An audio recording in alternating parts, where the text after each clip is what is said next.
Hello, everybody. My name is Marie Langan, and I'm a project manager with the Cranfield Trust based in the southwest of the UK. And we're meeting here today with Gisela. Gisela is the director of the Latin American Women's Rights Service, which is a charity based in London with a 37-year history of defending the rights of migrant Latin American women in the UK. And Gisela is going to talk to us about her participation in our recent peer-to-peer exchange program with Cranfield Trust, and she's going to give us some feedback on the program and talk about, some insights she has into the program and how valuable it is to charities. Peer-to-peer, or P2P we might call it occasionally, is a series of action learning sessions attended by a handful of charity leaders and facilitated by an experienced Cranfield Trust facilitator. And it's a safe space to address real concerns and challenges facing participants and exploring some ideas together. So first of all, Giselle, I'd like to just start by finding out how you came about peer-to-peer. I understand that you attended one of our webinars. I think it was the Leading Through a Crisis webinar. And on the back of that, you joined our peer-to-peer program. But what made you sign up for a Cranfield Trust webinar in the first place? Do you remember? Yes, it was, as we were coming into lockdown and dealing with COVID, it became really apparent to me that, the knowledge and experience from before COVID need to start adapting to the new situation under COVID. I started receiving the emails from the Cranfield Trust, and I started looking at, the topic sounded really interesting and really practical, like this one, leading through a crisis. And it was really interesting kind of having that crisis focus in a way that it's something that you can action on and manage. It's not so all-encompassing as to be unmanageable, but also the fact that, there are leaders in the sector that have gone through that and come on the other side and talk about their experience in very positive terms. So for me, it was about kind of looking to adapt my leadership to respond to the times and keeping in mind the different aspects of that response, which is, the care for our service users, but also the care for our employees and volunteers and the care for the charity itself. So it sounds a little bit simplistic, but it encompasses a lot. And just keeping in mind there's things that we can do as leaders to support the charity, to support service users, to support staff and volunteers, and to keep responding to also kind of the need for information from the trustees. So I accessed that training, but several other trainings that were being offered by Cranfield at that time. I found them incredibly useful. I think one of them was even like a guided meditation, which was a fantastic session because, it really helps. And the fact that you share that space with other leaders who are feeling the way you're feeling and who are experiencing going through a lot of the similar issues is one of the things that I found very comforting, because it means, it's that you are in a way not necessarily alone in that space, that there's, others undergoing the same things and, trying to figure the same answers to the same questions. So just to kind of link it to P2P or peer-to-peer, this is the reason why when I got that email saying, do you want to do this on a more kind of focused basis, I thought, yes, it's about, learning, it's about leadership, but it's also about community. And I found that incredibly useful. Yeah, that's a great sort of dimension of the program, isn't it? That supportive environment. In fact, how did you feel when you joined peer-to-peer and you started participating in those groups? How did it feel to be supported by peers?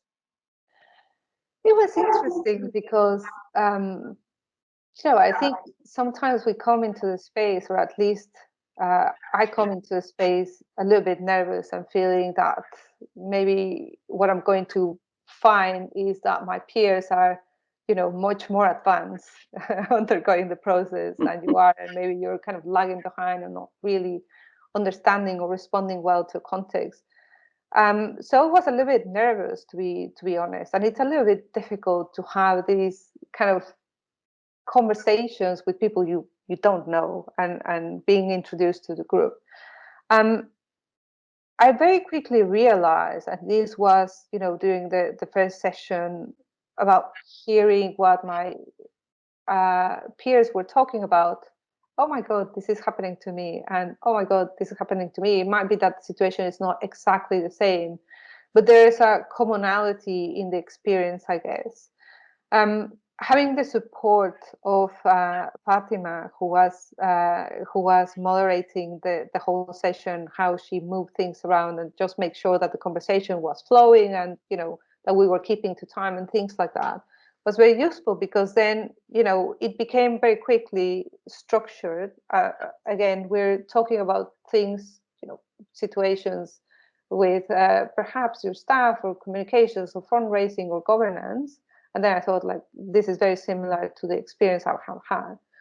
It was really interesting, the format of it, because by asking questions instead of giving advice, the focus became kind of in very specific places, but also the scope was widened at the same time, and considering different aspects of things, which I think when you are in the middle of a problem or a crisis or a challenge, I guess, what you have is very difficult to kind of not go to one or 2 points and forget the rest. Like those blind spots become a little bit difficult to manage.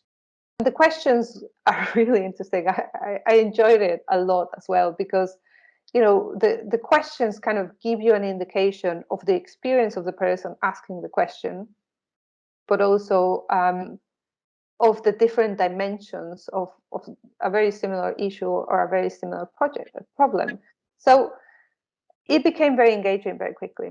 And I was taking notes during the sessions, not only of the answers, but also a lot of the questions that were being placed. And I thought, oh, I haven't thought about that, and that is really good. And I haven't considered about that.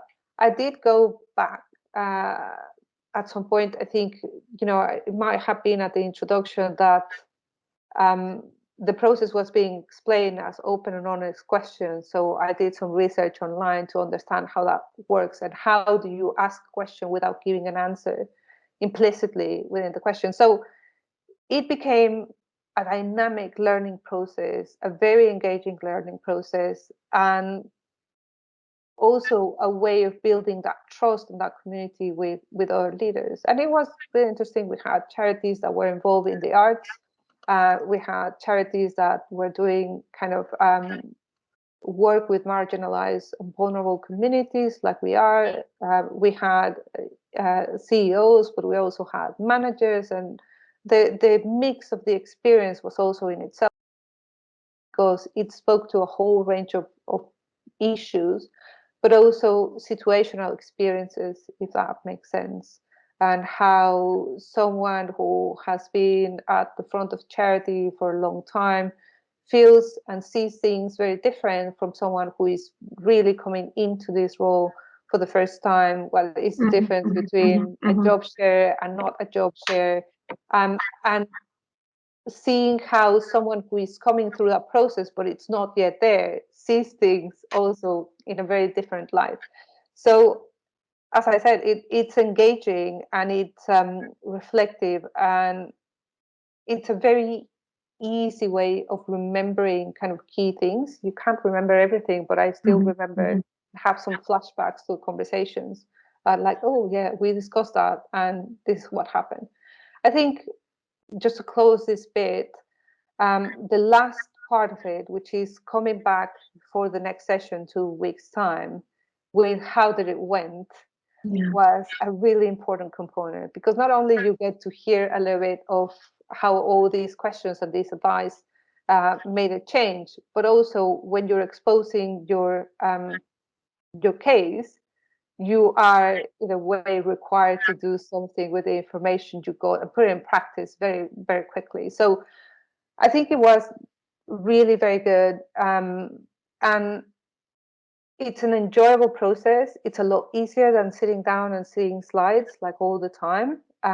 It's a dynamic process, as I said, because it changes depending on what the issues are being presented. And I think it gives you a little bit of space to reflect what issue you want to bring to this particular group. And at the end of it, I just felt, I want to keep in touch with the group. Like I don't know exactly how this happens, but there is a genuine sense of kind of that. I don't know. It's like it's not exactly a team because you're A not sharing on a cohort, project. yeah. You're a We tend cohort. to, Yes. talk about it as a sort of a cohort. You're going through the same experience at the same time. Yeah. So And how did it feel supporting other people with their challenge? it was really interesting. I realized sometimes because you're dealing, and I guess I was in a process of learning or trying to learn what I didn't feel I knew. Uh, that I realized, oh my God, now I know this. Now I know this. Now I have experienced this. So I think it's a very positive situation. Obviously, there's a lot of things I didn't know, but I wasn't as far behind as I thought. So it's a very good kind of wake up moment and saying, okay, yes, there's challenges, there's things you've never done. For example, I've never had to fundraise through a crisis or manage communications with my board of trustees in a different way because the crisis is happening and you need faster response times. But then I realized about all the experiences and things that I have done and things where I could add something to it and say, okay, so have you considered this or have you considered that? And again, the fact that you have to put it in a question and in a question that doesn't kind of provide an answer, it's a really interesting way of thinking about it because that means that you really need to be very conscious of what you're trying to get at, while at the same time not giving it away. So things like, have you talked with this person, or have you considered discussing with this person, or have you considered doing this? It's a very different way of thinking about things, instead of just saying, oh, so I did talk to my chair once and this what happened. No, it's about, maybe you need to talk to a chair, but maybe you need to talk to a manager, but maybe you need to do this. So I think it's like I know that you've said this and I've said this, is a very active learning way, but it's very active even when you're not realizing that is happening. So it was a very interesting process to go through. It sounds quite, stimulating actually, and a little bit different. And that's what we're hoping that people gain from it. Um, did you gain anything else from P2P that you didn't expect to gain? Yes.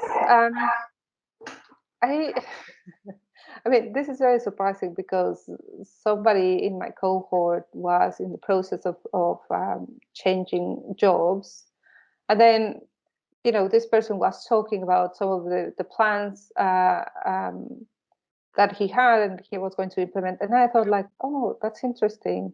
I started in my job in July last year, so in a way, I've just undergone through that process very recently. But there are a few things that I didn't consider. So this is not even a question, right? And this is just part of the conversation that we were having, I think, at the beginning of the meeting, when we were just saying hello to one another. But once you start hearing about these things, it's not about solving the challenge, but you're still kind of in that very active listening place when you're paying attention. And then I thought, like, that is very useful. I'm going to make a note of that and then consider it for not only the situation that I might be in, but it's something that's very useful to kind of pass along within the organization. Yeah. Like, if you're thinking about, or when I know somebody's moving and going to another job, can be like, well, maybe you can consider this and how you're going to engage with the people working at the organization, learning the culture and all that. So I think it was at some point, I think at the end of the process, I was thinking like, oh, I can't wait to get together with a group and share this. So it was, yeah, it was a really good experience, and it was unexpected how much sharing and how much learning it was at at all parts of the process. I really like the model, and so much that I thought that this is like a very useful way of learning. And again, it's very different than sitting and just hearing someone that might have very interesting and engaging information, but by having to contribute and to participate in a discussion, you're actively kind of thinking about things that um, this is something that we are implementing within our own organization as well, as a way of supporting managers to learn. And this is, one of the things that I keep thinking it's stepping into that managerial role is a big change in anyone's career, because it's so different from anything that usually people have done up to that point.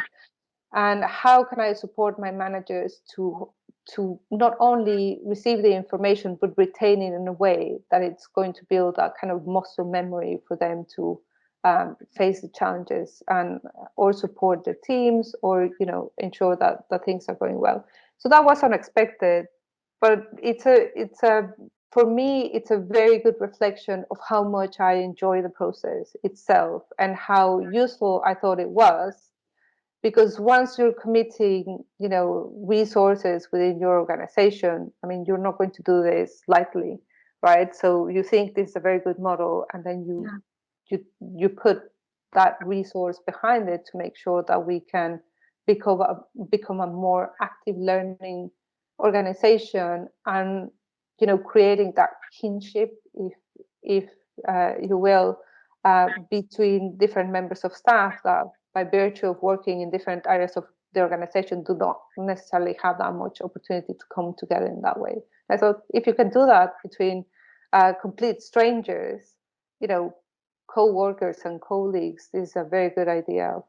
There's a very good way of kind of fostering that team spirit, teamwork, that embracing and bringing to life the culture of the organization. So unexpected, but I'm very, very happy about that.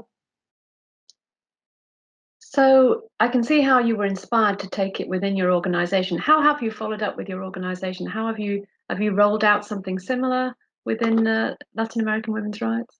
Yeah, so what we have done is to create a mixed model. So we have a little bit of kind of presentation and things. Well, I hope it's practical, about leadership, about management, about performance and things like that. And then we open up the session for the managers to present issues. It's a little bit different, because in this case we're allowing all participants to present issues, and then for the group collectively deciding which issue they want to focus on. We are at the very start of this process, so we're waiting to see how it works. But already the level of discussions that have been had has been very interesting. Even for me as the director of the organization, kind of hearing that problem solving and seeing it in real time, and how different people approach the same situation in different ways, I think it's really quite interesting. We wanted to go ahead with this, sooner rather than later, because one of the big issues that we have right now with COVID is this. We're all working from home, so that means that communications are a little bit more difficult, but that kind of sense of the shared space and the fact that we're all working for the same purpose gets a little bit lost in translation, and it becomes, conversations can become very about doing things or agreeing things, but not necessarily about kind of having that space to communicate with each other and to talk to one another and to support one another. So